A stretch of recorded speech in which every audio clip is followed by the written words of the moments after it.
reaching for the sky. For centuries, building height was limited by the materials available.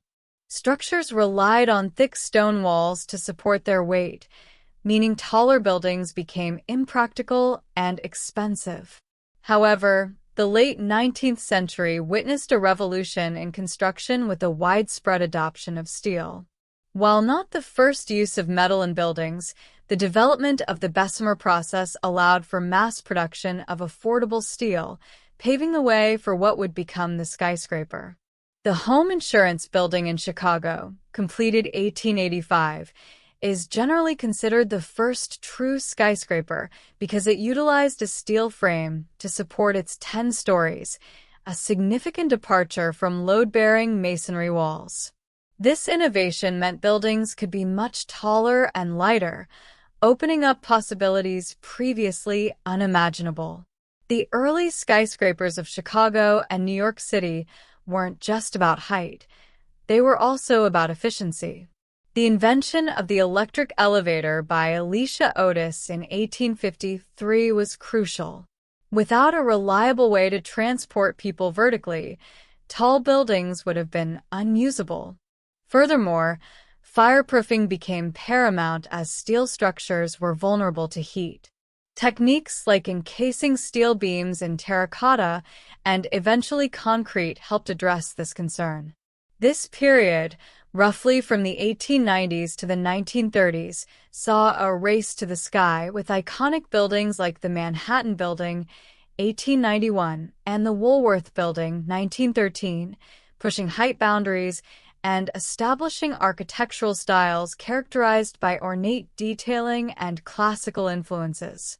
The Art Deco movement of the 1920s and 30s profoundly impacted skyscraper design. Buildings like the Chrysler Building, 1930, and the Empire State Building, 1931, showcased geometric patterns, luxurious materials, and a sense of optimism. However, the Great Depression temporarily slowed construction. After World War II, the international style emerged, prioritizing functionality and simplicity over ornamentation. This led to buildings with sleek glass facades and steel box structures. Examples include Lever House, 1952, and Seagram Building, 1958. These designs emphasized a minimalist aesthetic and reflected a post-war focus on efficiency and practicality. The latter half of the 20th century saw further innovation in materials and engineering. High-strength steel alloys, reinforced concrete, and advancements in computer modeling allowed for even taller and more complex structures. The Willis Tower, formerly Sears Tower, in Chicago, 1973, and the World Trade Center Towers, 1973, demonstrated these capabilities.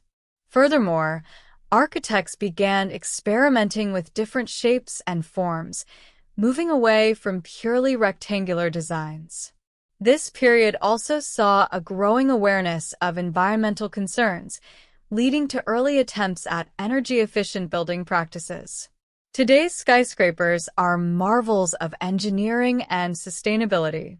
Buildings like the Burj Khalifa, 2010 in Dubai, and the Shanghai Tower, 2015, utilize advanced technologies such as tuned mass dampers to counteract wind forces and incorporate features like rainwater harvesting and solar panels.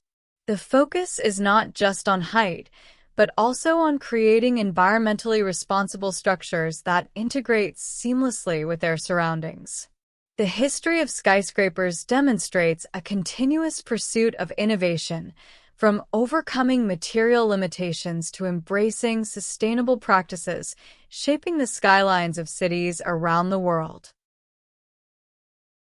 Vocabulary list.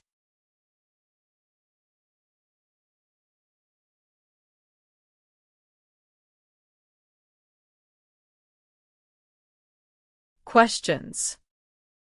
Choose T if the statement is true based on the passage and F if it is false. 1. Before the late 1800s, buildings were typically very tall because people had discovered strong new building materials. 2. The home insurance building is considered the first skyscraper due to its use of a steel frame for support. 3. Elisha Otis invented the electric elevator after skyscrapers became popular, making them more convenient. 4. Fireproofing was not an important concern in early skyscraper construction because steel is naturally resistant to fire damage. 5. The Art Deco movement emphasized simple designs and a lack of decoration on buildings. 6. The International style, which came after World War II, focused on functionality and sleek glass facades. 7. Lever House is an example of a building designed in the Art Deco style. 8. Computer modeling played a role in designing taller and more complex skyscrapers in the late 20th century.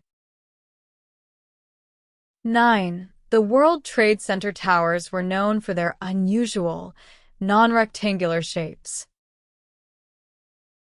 10. Modern skyscrapers prioritize sustainability features like rainwater harvesting and solar panels alongside height.